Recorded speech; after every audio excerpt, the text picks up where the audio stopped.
नमस्कार मित्रांनो, welcome to S class education. मित्रांनो, तुम्हालाही असं वाटतं का की आपण बोर्डाच्या परीक्षेमध्ये पैकीच्या पैकी गुण मिळवावेत? पण हे जे पैकीचे पैकी गुण आहेत हे मिळवण्यासाठी काय करावं लागतं? काही टिप्स आहेत का? काही ट्रिक्स आहेत का? हे मी आज तुम्हाला सांगणार आहे. कारण मलासुद्धा 10वीच्या बोर्ड परीक्षेमध्ये सायन्समध्ये 100पैकी 100 गुण मिळाले होते. मग त्यासाठी मी काय काय केलं होतं, लेट अस सी. सगळ्यात पहिली गोष्ट म्हणजे मी माझा सिलेबस पूर्णतः कंप्लीट केला होता. आता हा सिलेबस जो आहे तो कधीपर्यंत कंप्लीट करायचा असतो, तर साधारणतः हा सिलेबस डिसेंबरच्या आत कंप्लीट करायचा असतो आणि मग आपण थोडीफार रिव्हिजन करतो. पण तुमचा सिलेबस अजूनही कंप्लीट झाला नसेल तर टेन्शन घेऊ नका. 15 जानेवारीपर्यंत तुमच्याकडे टाईम आहे आणि आत्ता साधारणतः 17-18 डिसेंबर आहे. सो तुमच्याकडे नाही म्हटलं तरी अजून एक साधारणतः 28 ते 30 दिवसांचा वेळ आहे आणि या वेळेमध्ये तुम्हाला सिलेबस कंप्लीट करायचा आहे. जेवढ्या लवकर तुम्ही सिलेबस पूर्ण कराल तेवढंच तुम्हाला रिव्हिजन करायला वेळ मिळेल.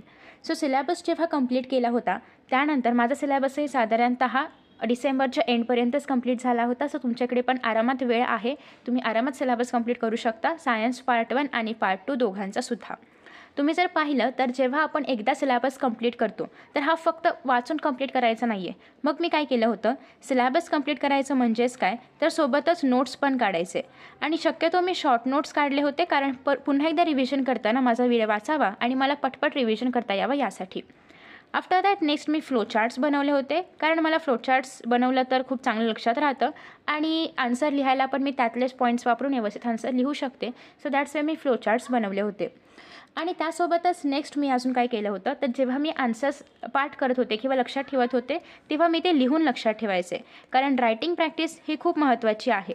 जेव्हा तुम्ही एखादा आन्सर लिहून लक्षात ठेवण्याचा प्रयत्न करता तेव्हा तुमच्या ब्रेनलासुद्धा कळतं की हे महत्त्वाचं आहे, हातालासुद्धा कळतं आणि हँड आणि ब्रेन यांचं जेव्हा कॉर्डिनेशन होतं तेव्हा तुम्ही एक्झाममध्ये भले तुम्हाला एखादा शब्द नाही आठवला तरी पण हाताने तो शब्द आपोआप लिहिला जातो. हे असं जर तुम्ही लिहून 2 ते 3 वेळा एकच सेम आन्सर 2 ते 3 वेळा लिहिलं, एकदा बघून, एकदा ॲक्टिव्ह रिकॉलने आणि एकदा पूर्ण व्यवस्थित आन्सर बाय हार्ट वगैरे करून, तर तुम्हाला ते आन्सर लाँग टर्मसाठी लक्षात राहतं. आणि फक्त वरच्यावर अभ्यास करून काहीच उपयोग नाही आहे कारण तुमची एक्झाम मार्चमध्ये आहे आणि मध्ये अजून 2 ते 2.5 महिन्यांचा कालावधी आहे. त्याच्यामुळे तुम्हाला आत्ता जे काही तुम्ही लक्षात ठेवाल ते मार्चपर्यंत लक्षात ठेवायचे. सो त्यासाठी तुम्हाला लिहून आन्सर्स लक्षात ठेवावे लागतील. सो जेव्हा माझा सिलेबस कंप्लीट झाला त्याच्यानंतर नेक्स्ट स्टेप होती ती म्हणजे रिव्हिजनची. रिव्हिजन सगळ्यात महत्त्वाची आहे. फक्त सिलेबस कंप्लीट करून काहीच उपयोग नाही, मग तो वेस्टेज आहे. कारण का, तुम्ही आज एखादा चॅप्टर वाचलात आणि डिरेक्टली तुम्हाला तो 1 मार्चला आठवला पाहिजे असं काय म्हणजे आपलं ब्रेन एवढं कम्प्युटरसारखं नाही आहे, राईट. सो त्याच्यामुळे आत्ता आपण जे काय वाचू ते तुम्हाला 3 दिवसांनी पुन्हा एकदा रिवाईज करायचं आहे. सो जे मी केलं होतं तेच मी तुम्हाला सांगते.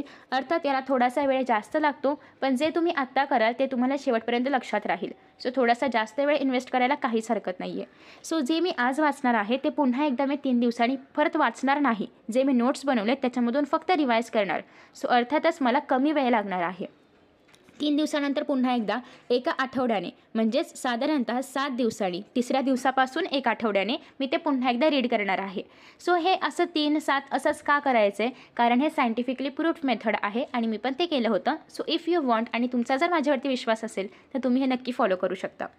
7व्या दिवशी तुम्ही जेव्हा हे वाचाल तेव्हा अर्थात ब्रेनमध्ये 75% तुम्हाला पुन्हा एकदा शक्यता आहे की ते आठवू शकतं आणि जर थोडं कमी आठवत आहे तर तुम्ही पुन्हा एकदा रिवाईज करू शकता कारण आपल्यालाच आपल्या ब्रेनला ट्रेन करायचं आहे खूप साऱ्या गोष्टी लक्षात ठेवण्यासाठी. सो ते ट्रेन कधी होईल, जेव्हा तुम्ही त्याला स्पेस रिपिटेशनमध्ये, जेव्हा तुम्ही त्याला तेच आन्सर किंवा तेच चॅप्टर्स पुन्हा एकदा शिकवाल तेव्हा.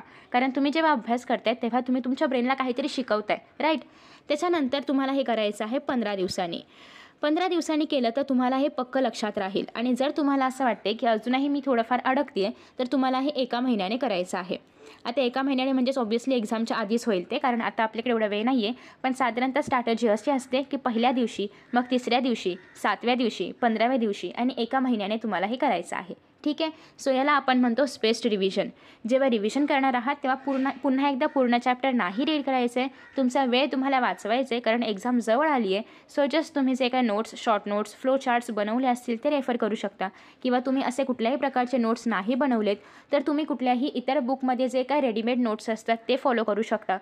सो आफ्टर दॅट नेक्स्ट आहे, हे झालं रिव्हिजनबद्दल. त्याच्यानंतर रिव्हिजन करत करतच मी लिहूनच प्रॅक्टिस करत होते, त्याच्यामुळे माझं लिखाणाची स्पीड पण वाढत होती आणि शक्यतो अक्षर समजावं इतपत मी चांगलं लिहिण्याचा प्रयत्न करत होते. सो याच्यामुळे मला काय व्हायचं की स्पीड पण इन्क्रीज व्हायची. So how to write fast या व्हिडिओमध्ये मी ऑलरेडी तुम्हाला सांगितले की लिहिताना स्पीड कशी मेंटेन ठेवायची जेणेकरून आपला पूर्ण पेपर हा वेळेच्या आधी होऊ शकेल. आफ्टर दॅट नेक्स्ट आहे थर्ड पॉईंट. आता थर्ड पॉईंटमध्ये काय आहे की रिव्हिजन झालं असेल, आपला सिलेबस कंप्लीट झाला असेल, आता काय करायचं. तर आता आहे ते म्हणजे पेपर सॉल्विंग. अगेन तुम्ही फक्त सिलेबस कंप्लीट केलात काहीच उपयोग नाही. रिव्हिजन केलं ठीक आहे, थोडाफार उपयोग आहे, पण तुम्ही जर पेपर पण सॉल्व केले तर मग मात्र 100% उपयोग आहे. मग आता पेपर सॉल्विंग नेमकं कधी करायचं आणि कसं करायचं. तर तुमचा सिलेबस मी ॲज्युम करते की 15 जानेवारीपर्यंत पूर्ण होईल. त्याच्यानंतर तुम्हाला रिव्हिजन करण्यासाठी वेळ द्यायचं आहे साधारणतः, कारण तुमच्याकडे एकच विषय नाही आहेत, 6 विषय आहेत. सो तुम्ही एकदा दोनदा असं करत करत रिव्हिजन होईपर्यंत साधारणतः फेब्रुवारी महिना उजाडू शकतो.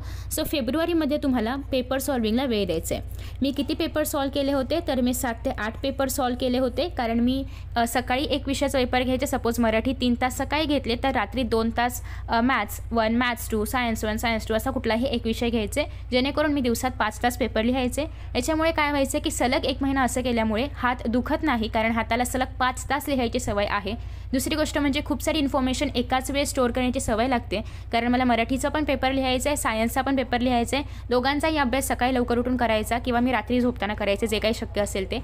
आणि त्याच्यामुळे मला खूप सारी इन्फॉर्मेशन एकदम स्टोअर करण्याची सवय लागली आणि याचाच उपयोग तुम्हाला एक्झामला नक्की होऊ शकतो. दुसरी गोष्ट म्हणजे 7 ते 8 पेपर सॉल्व केल्यामुळे पेपरला किती वेळ लागतो आहे, कुठल्या प्रश्नाला किती वेळ लागू शकतो किंवा कुठला प्रश्न मी स्किप करू शकते, जर मला ऑप्शनमध्ये आहे तर त्यातला मला परफेक्टली कुठला येतो हे सगळं मला समजू लागलं होतं. सो तुमच्याकडे 1 महिना जो असतो फेब्रुवारी ते मार्चचा मधला, म्हणजे हा जो 1 महिना आहे फेब्रुवारीचा पूर्ण महिना, तर हा खूप इम्पॉर्टंट आहे आणि याच्यामध्ये इतर काही न करता फक्त तुम्हाला पेपर सॉल्व करायचे आहेत. तुम्ही जर 7 ते 8 करणं शक्य नसेल तर मॅक्स टू मॅक्स 3 ते 4 मिनिमम, मॅक्स टू मॅक्स तुम्ही कितीही करू शकता, इन्फायनाईट करा, पण मिनिमम तुम्ही 3 ते 5 तरी पेपर सॉल्व केले पाहिजे. पेपर सॉल्व करण्याचा काय बेनिफिट आहे तर पेपर सॉल्व केल्यामुळे तुम्हाला एक तर पहिली गोष्ट टाईम मॅनेजमेंट समजतं की मला प्रत्येक प्रश्नाला किती वेळ द्यायचा आहे, कारण कधी कधी काय होतं की आपल्याला सगळा पेपर येत असतो पण आपल्याकडे वेळ शिल्लक राहत नाही. सो ते बरोबर नाही आहे, राईट. त्याच्यामुळे खूप जास्त दुःख होतं.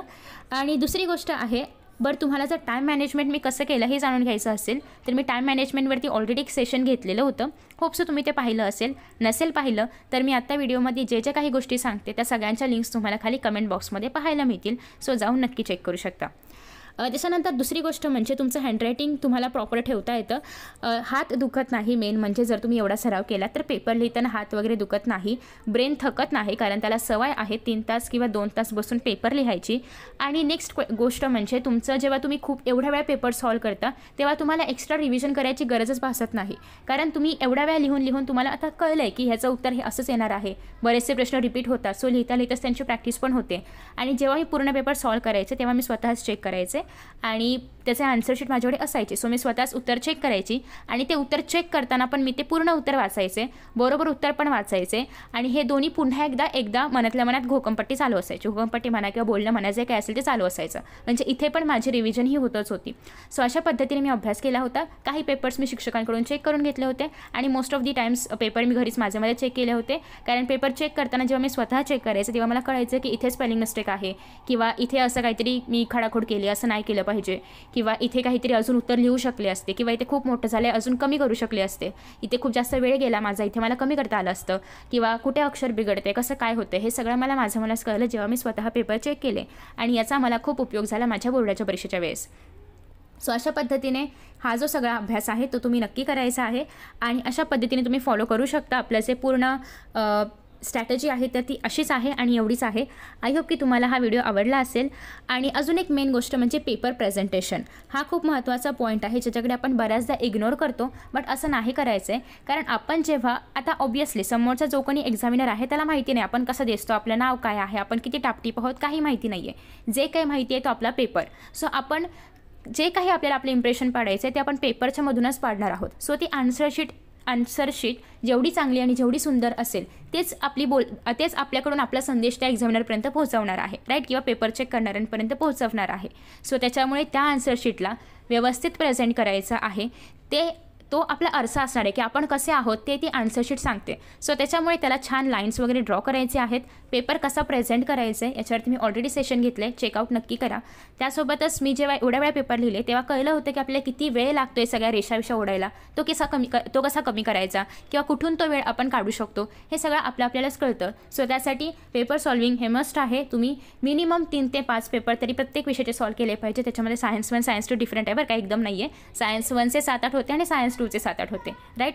सो अशा पद्धतीने तुम्ही नक्की रिव्हिजन करा आणि तुम्हाला 100पैकी 100 मार्क्स मिळणारच जर तुम्ही असं केलं तर. सगळ्यात पहिली गोष्ट म्हणजे सिलेबस नक्की पूर्ण कंप्लीट करा. काहीच सोडायचं नाही, आपल्याला सगळं पूर्ण करायचं आहे. सुरुवात कशी करायची आहे तर अजूनही तुम्ही सुरुवात केली नसेल तर कशी करायची ते मी सांगते. त्या जे हाय वेटेजवाले चॅप्टर्स आहेत त्यांना आधी करा, कारण त्या चॅप्टर्समधले खूप जास्त क्वेश्चन्स विचारले जातात. त्याच्यानंतर मीडियम वेटेजवाले आणि मग जे लो वेटेजवाले आहेत ते, कारण लो वेटेजवाले चॅप्टर्स मोस्टली फक्त रट्टोफाय किंवा एकदम इझी आणि पटकन उरकणारे असे असतात. सो ते तुम्ही शेवटी ठेवू शकता. वेटेजवरती मी ऑलरेडी व्हिडिओ अपलोड केला आहे, सो तो नक्की चेकआउट करा. सो फ्रेंड्स, हे तर झालं. मग आता याच्यानंतर काय करायचं तर वेटेजच्या आधारे तुम्ही जेव्हा चॅप्टर्सला असं क्लासिफाय कराल तेव्हा त्याच्यानंतर तुम्हाला सगळ्यात पहिल्यांदा म्हणजे जे PYQs आहेत, जे फ्रिक्वेंटली आस्क्ड क्वेश्चन्स आहेत ते आधी करायचे आहेत. दुसरी गोष्ट तुम्हाला माहिती असेल, मी आपल्या चॅनलवरती इम्पॉर्टंट क्वेश्चन्सच्या सिरीज स्टार्ट केलेल्या आहेत. सो ते जे मी इम्पॉर्टंट सांगते तेवढंच मी एक्झामला केलं होतं, त्याच्यामुळे प्लीज त्या सिरीज नक्की फॉलो करा. कारण याच्या आधी पण जे पेपर्स झालेले आहेत त्या सगळ्या पेपर्स ॲनालिसिस करूनच मी तुम्हाला सांगते की याच्या आधी म्हणजे मागच्या वर्षी काय प्रश्न आले होते, त्याच्या आधी काय आले होते, हे सगळं ॲनालिसिस केल्यानंतरच तुम्हाला सांगितलं जाते की इम्पॉर्टंट क्वेश्चन्स कोणते आहेत. सो तेवढे फक्त जरी तुम्ही केलेत तरी पण सफिशियंट आहे. त्याच्यामध्ये मी PYQs वगैरे सगळंच ॲड करून तुम्हाला सांगते. सो तेवढे क्वेश्चन्स किंवा ते टॉपिक्स किंवा जे काही मी त्याच्यामध्ये सांगते ते सगळं तुम्ही फॉलो केलं तरी पण सफिशियंट आहे. सो आधी हाय वेटेजवाले चॅप्टर्स, मग मीडियम वेटेजवाले, मग लो वेटेजवाले चॅप्टर्स. हे करत असताना प्लीज चॅप्टर्स नक्की रीड करा, कारण आता तुम्ही जर पाहिलं असेल तर मागच्या वर्षी कुठूनही मधून पण त्यांनी क्वेश्चन्स विचारले होते. सो ते सगळे टॉपिक्स मी तुम्हाला सांगते इम्पॉर्टंट क्वेश्चन्समध्ये. सो ते व्हिडिओज नक्की पहा. मी आतापर्यंत खूप सारे व्हिडिओज अपलोड केलेत आणि इतर विषयांचे पण अपलोड करत आहेत. सायन्स 1 पासून मी सुरुवात केली होती. सिमिलरली इतिहास, भूगोल, राज्यशास्त्र आणि मॅथमॅटिक्ससाठी पण सेम व्हिडिओज तुम्हाला पाहायला मिळतील जे मी हळूहळू अपलोड करत आहे. सो त्या व्हिडिओज नक्की चेकआउट करा, त्याची तुम्हाला नक्कीच मदत होणार आहे. आणि तेवढे जरी तुम्ही इम्पॉर्टंट क्वेश्चन्स केले तरी पण तुम्ही आरामात 90 अबव आणि इवन आउट ऑफ मार्क्स पण मिळवू शकता. आणि thank you so much for watching this video. तुम्हाला बेस्ट ऑफ लक आणि तुम्ही नक्कीच आउट ऑफ स्कोर करू शकता. तुमच्यामध्ये तो कॉन्फिडन्स नक्की डेव्हलप होईल जर तुम्ही खूप चांगल्या पद्धतीने अशाच पद्धतीने अभ्यास केलात तर.